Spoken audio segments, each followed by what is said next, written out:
Jeannie and Chris are going to come up. All right. This is where you help self-regulate. Okay.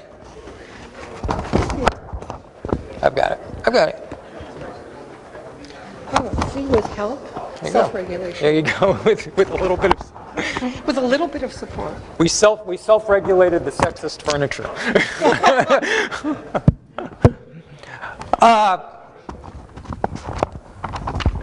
Let me welcome to the stage two people for, I think, any of you who have been in part of privacy and regulatory discussions, I think already know Jeannie and Chris. Jeannie Barton is the VP of the Council of Better Business Bureau and the director of the online interest-based advertising accountability program, which means that she monitors the DAA's ad choices program, and we'll be going into detail about that in a second. And Chris Calabrese is the VP for policy at the Center for Democracy and Technology.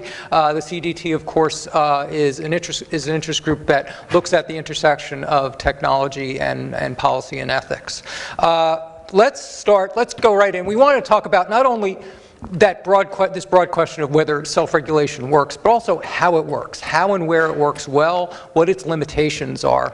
And we want to at least start with one of the best examples that we have so far, or at least one of the longest lived examples, and that is the ad choices program that we have. The ad labeling, the click-through, the opt-out, the profile management that was established several years ago by the DAA and that Jeannie oversees enforcement of. Jeannie, give us an update let's talk about the scope of it, and in your judgment, the effectiveness of it so far, or what its achievements have been. Is this on? Yes, it is. Okay, you can hear me now. All right, I having sat taking the brickbats here this morning, I just want to give you some facts. I started this 5 years ago in 2 days. It will be 5 years that I have begun this program and run it. And I will give you the latest statistics of what consumers have done with it. And you can decide whether it has had some impact on the advertising ecosystem and on the choices that consumers have. In 2015, there were 14.93 million unique visitors to the DAA program sites. That's adchoices.org. 40% increase from 2014. And I say that because, like anything else, self-regulation and other programs, advertising, grows over time as people learn more about it. There were 11.3 million unique visitors to the opt-out page, a 19% increase. And there were 2.73 million unique opt-outs, a 3% increase, which suggests what we've known about consumers and choice for a long time.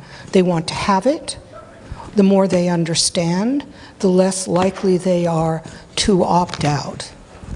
And as far as I'm concerned, providing transparency and giving choice is what it's all about. And that's what we try to do. We've just issued 2 cases, ironically on the same day as PrivacyCon at the FTC, that was talking about the fact there was no way that consumers could choose and no accountability across the industry. We brought out 2 cases, one about native advertising, where we have said if it's an interest-based native ad, you need the same kind of transparency and choice as you would with any other ad. Before the FTC issued its guidance, we had said that. The other one was a case about Broken Links, a company that had no way, really, of accessing their choice. Now, links break, however, they shouldn't stay broken, and not all of them should break at once. So we do monitor the internet. It's a big place, but we monitor it as the FTC does, and when we see a lack of compliance, we enforce. We've had 64 public actions to date in 5 years. And if I do not consult privately with at least one attorney or company every week, then it's been an amazing week. So if you take that over 5 years, we have worked with quite a number of companies. Is it perfect? No. Has it grown over the 5 years in terms of what we cover? Will it continue to grow? Yes. And with the help of getting up here from my two colleagues, I will continue to work on it and make it grow some more. Thanks. Chris, what have we learned about, from this experience, from your looking from the outside into ad choices, what have we learned about what makes self-regulation work and what its limitations are? Sure. Well, first of all, thank you for having me. I'm one of maybe a few people in this town who actually likes to talk about self-regulation. Might be enjoy doing that. You know, I'll start with the limitations, honestly, because they're easier, right? I mean, you could spend all day talking about what self-regulation can't do, and sometimes I do that. The reality is that, of course, self-regulation is at its best when it's sort of enforcing industry norms. So if all the good actors kind of agree what a good actor looks like, it's a lot easier to get behind that and then sort of deal with the edge cases, right? What self-regulation doesn't do well is change industry norms. So if, for example, there are people who feel like consumers should not be tracked as part of advertising. Now, that's part of the advertising ecosystem right now. Self-regulation is not going to do a good job of stopping tracking. That is simply not what the self-regulatory model is aimed at. For that, you are going to need a legislative fix. Now, I mean, at least I have a hard time imagining it happening any other way. We could talk about it. In terms of what it does well, when it is done well, when it's done like Jeannie does it, and honestly, like anything else, it can be done very badly, in which case there's a whole host of other problems that we could talk about. But when it's done well, what it does do is publicize the norms and help you understand exactly what it is that you should be doing. And in order to do that, you do need a high degree of transparency. In other words, it can't be, I call you and fix problems and they never come to light. If it becomes a formal action and you're violating self-regulation, you need to let people know that. That needs to be something that's clear and described. And if you do that, you can begin to set norms, you can begin to deal, especially in fast-moving areas like this one, where a regulator, might not be keeping up. And you can actually, guide norms in a way that are at least kind of keeping to best practices. So there's a lot more we can talk about, but one key point I want to make here that I thought was fascinating. Deirdre Mulligan is actually the president of CDT's board, and she published a book recently called Privacy on the Ground that was all about sort of how privacy regulation happens in practice. And it looked at a couple of different markets. It looked in the United States, it looked in Germany, and it looked in a couple of other places in Europe. And it was very interesting because, without going into too much detail, what Deirdre found is that people's compliance surprisingly didn't necessarily have as much to do with whether they had, for example, the robust European sort of strong regulation or more of a light touch. That there was actually, the privacy norms were sometimes actually better enforced in countries where counterintuitively you'd think because they had a more light touch regulation, they wouldn't be. So, this is really just to say that there's actually kind of a lot of things going on here, and they're not all this dichotomy that we always hear between should you leave business alone or should you regulate it extensively. There's more than that going on. So I'll just leave it at that for now. Well, that's interesting. Let's explore this line, because it sounds like you're aiming towards a kind of hybridized solution, or one in which regulation does some things and leaves others for self-regulation. And that's actually what the FTC does, in that it says that self-regulation can be a great partner with the regulator, and we believe that we can. And I think Chris and Deirdre have hit on the most important point, and that is there compliance because, and there's only going to be compliance if there is a threat of either regulatory or self-regulatory action or both. And I think that the frustration of a number of global companies that do business both in the United States and Europe has been that while no enforcement is as widespread and rigorous as the industry or any other group of people really need to have 100% compliance with anything. I've brought up triplets, and believe me, I can't even enforce 100% against them. But to have robust compliance, you need to have understandable norms and enforced norms. And I think that's right, though, because, I don't want us to get up and just agree all the time.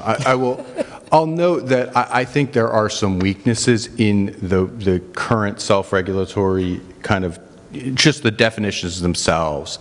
Things like allowing tracking for things like market research and product development, right? That's written into the existing DAA regulations, and I think probably inappropriate isn't the right word. I don't think if I was writing principles that actually reflected what consumers thought they were opting out of, I think market research and product development would be on that list of things you'd opt out of, right? So but my broader point is, CDT believes in sort of a light touch underlying regulatory framework that relies on things like negotiated multi-stakeholder processes to come up with the details and to, allow those processes to evolve. But I do think you need those underlying norms, or else it becomes a little too easy to sort of settle into well, we'll give you a choice, but it's a pretty circumscribed choice. Well, Chris, the standards are in the eyes of the beholders. And what a consumer wants and believes is something that I don't think anyone, including the consumers themselves, really know, and it's situational. And it depends on the kind of data, et cetera, et cetera. And the big things, I do think, are uses that are bad, and that means harmful. And I think David Vladeck and the FTC, who started by having a frisson every time a pair of shoes was tracking you on the internet, has now developed a much more sophisticated view of big data and some of the real dangers that can accompany the misuse of data. What we say tracking can, should, and how, I think this is the most complex part of the equation. And so, while I agree with you that there's certainly value in use or in looking at restrictions on how you're using data, I think the reality is it's still one of the easiest ways to kind of keep your data from being misused about you is to prevent it from being collected. Certainly from the consumer point of view, so I also worry, and I honestly think that, and I know you already had a whole discussion about this, but I think the whole ad blocking movement is driven by a fear and a worry about data collection. I honestly, I know that the results aren't necessarily in on that in terms of, but I think that people have been getting along fine with ad-supported media for centuries, right? And I think that the data collection is sort of it's a negative that goes beyond substantially I have to watch an ad, or there's an ad next to my. And so from my perspective, the lack of consumer confidence in the existing opt-out is part of the cause of this. And so I think we have to address that and kind of grapple with it if we want to say that this is an effective and useful opt-out mechanism that people are actually kind of buying into. You know what is astonishing to me? And I think normally you are very, very... I knew you were going to get mad about this. Well, tell me why I'm wrong, if there wasn't some debate up here, it Right. wouldn't be fun for them out there. But I just quoted you the statistics of what people are doing. You're saying, from your perspective, that people don't want to, it's this kind of ad that they don't want to see. That's why they're using ad blockers. I will tell you, I too am a consumer, as all of you are out there, and I am not happy when my data is being chewed up by ads that are taking too much time on my mobile phone. I am not happy when I'm trying to look at content and suddenly there's a big video voice booming at me. And the ad industry said, we got it wrong. But there's a tragedy of the commons on both sides, and that is there's a tragedy of the ad industry ruining the consumer experience, which after all, if they ruin it, they've ruined their own business model, and there's a tragedy on the part of consumers who are free riding on the ad-supported internet. Will these two things produce change? The one thing that I believe about self-regulation, as you said, industry norms change. Industry norms are changing. Are they changing fast enough? I don't think anyone in this room, having listened to these panels, would say that they are changing fast enough. Is there any way to put big data back in the barn? No, I think that horse is galloping, and we better put a saddle on it and ride it a lot better than we are. But there's some fundamental disagreement here Yes. about Yes. making presumptions about the consumer Yes. and what the consumer really wants. And I've heard this throughout the day today. It seems like that's an underlying issue for all of these things, is where the consumer really lies in all of this and what they are expecting from the system. And neither side, I don't mean to reduce this to sides, but neither end of the argument seems to have a firm grasp of what the consumer's behaviors you? actually mean. Well, No, I don't. No, I don't. No, that's No, but because, you know, I can quote you study after study coming out with different results. My favorite study of all is one that actually looked at the behavior of a bunch of students and then took Lori Kraner's study about what consumers want with respect to privacy. The empirical study showed that the test subjects were quite willing to have interest-based ads for very little exchange, whereas the Kraner study, they reproduced perfectly. They got her results 100% by asking the same questions. Now, I do think, and here I think we actually do agree, that if advertisers and others, data brokers and everyone else, are not responsible stewards of consumers' data, that is, privacy is the result of, a misstep in privacy is the result of a misstep in data security. As soon as you compromise security, you are compromising privacy. And I think you are doing that far more than market research. And if you keep that data for very long, first of all, it isn't all that useful. And secondly, you're running bigger risks of breach. Well, I think it goes beyond the security, though.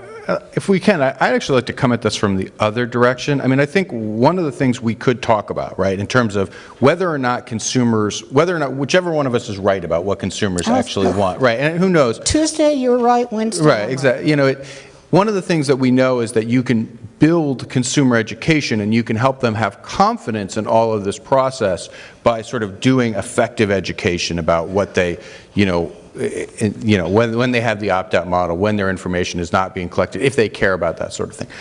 I think that a sort of light touch regulatory regime that says you have the right to not have information be collected, you have a simple mechanism for indicating your desire to opt out, you know, for example, a signal from your browser. I'm just throwing that out there. You know, and that is an enforceable right. And so you, consumer, can move and act with confidence online that if this is something you are worried about, we have said that there is a control in place that is the law.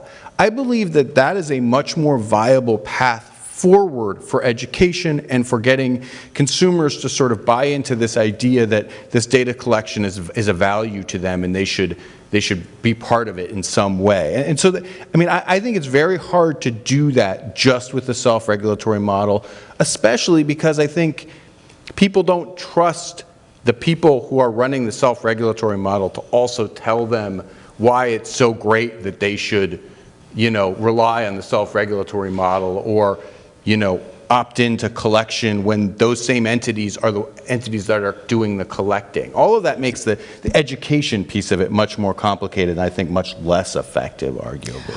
Well, I will agree and disagree.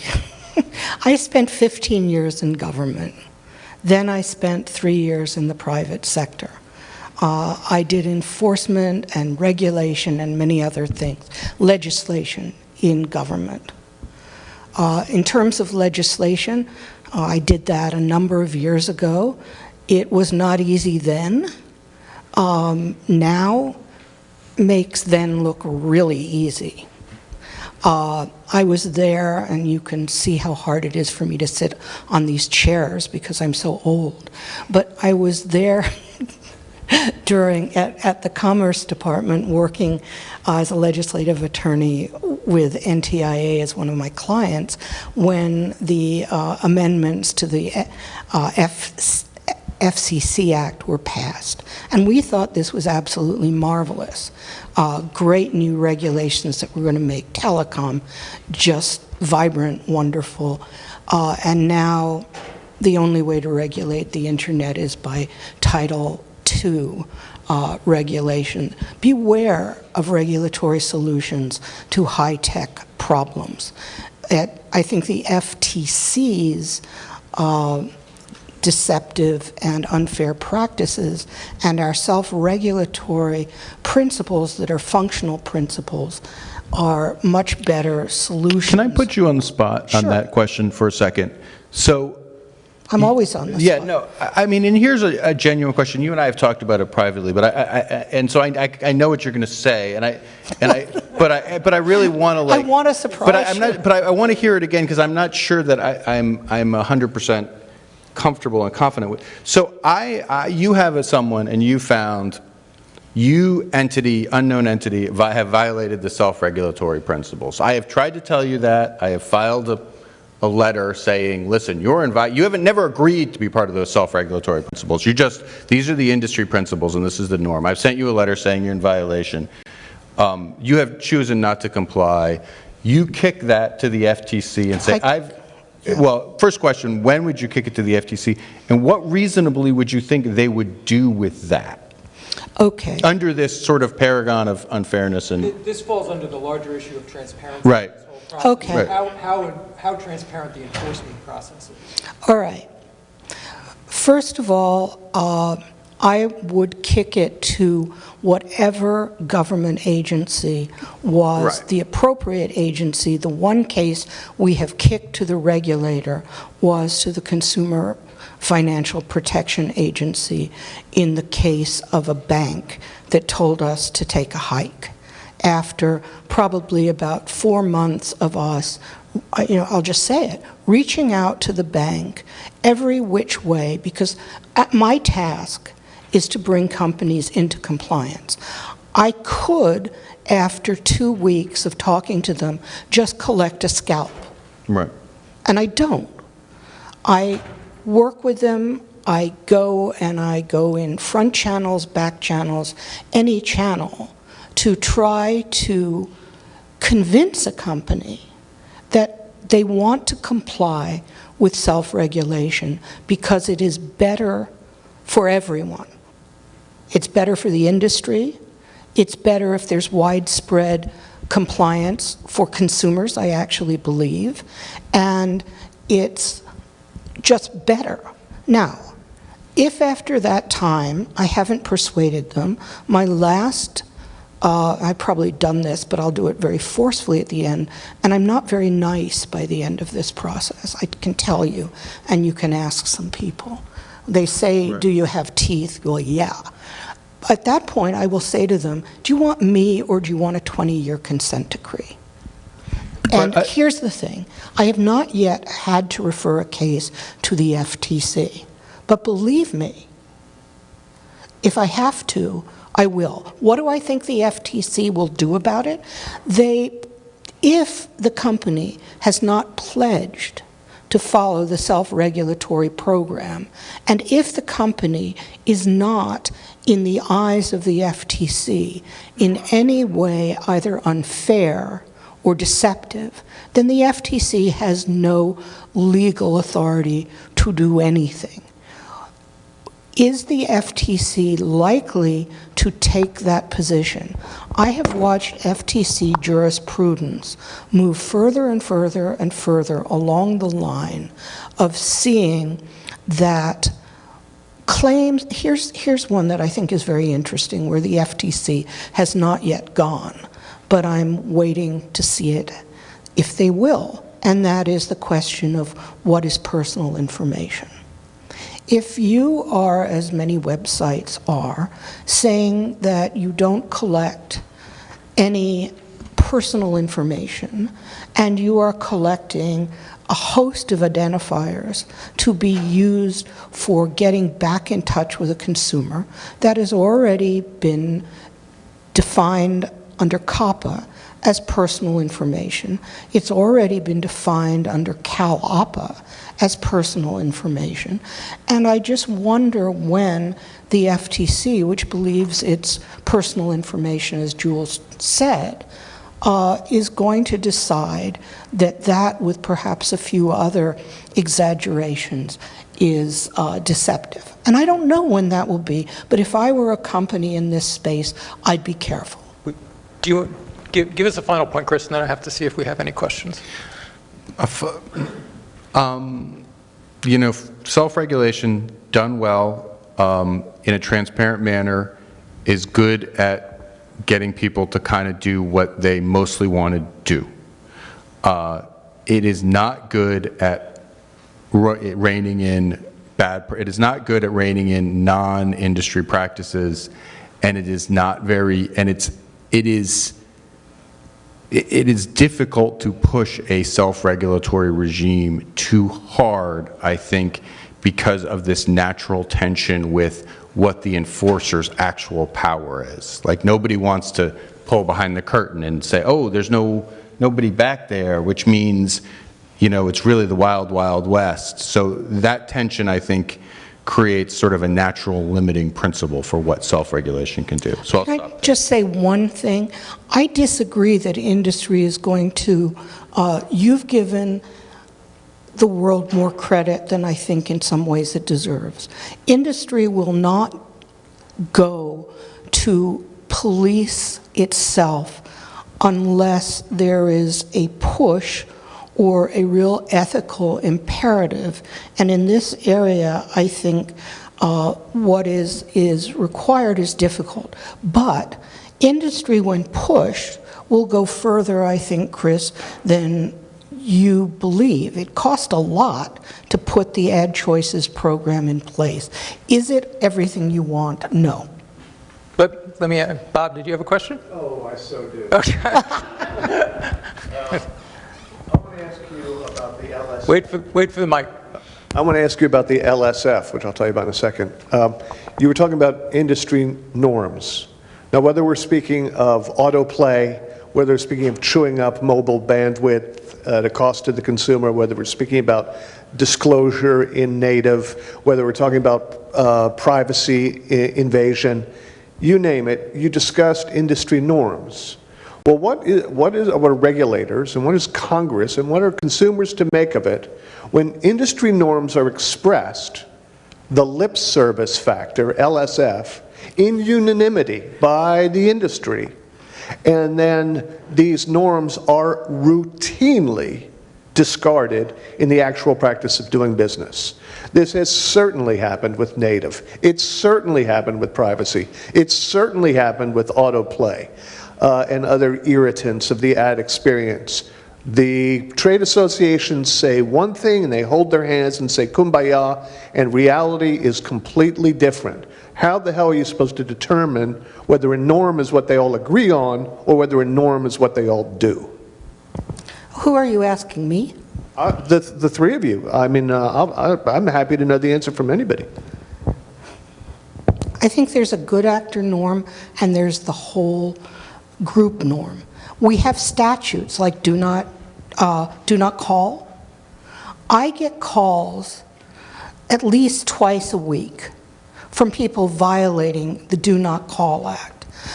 There is enforcement both by the FTC and by class actions. I would think that the norm would be not to risk a class action. And do most callers abide by do not call? I don't know. The number of calls has dropped, so has that norm changed?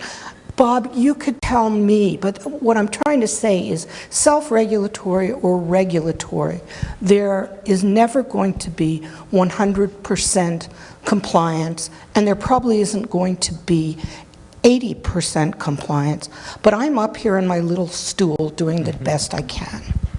I'm sorry, we're running way over, and we have to wrap. We're going to have a coffee break so you can come and talk with Jeannie and Chris. Thanks to both of them. Oh, that all of our arguments about this stuff were as civil as the two of them can be about this stuff. Thanks, guys. Thank you. Thank you.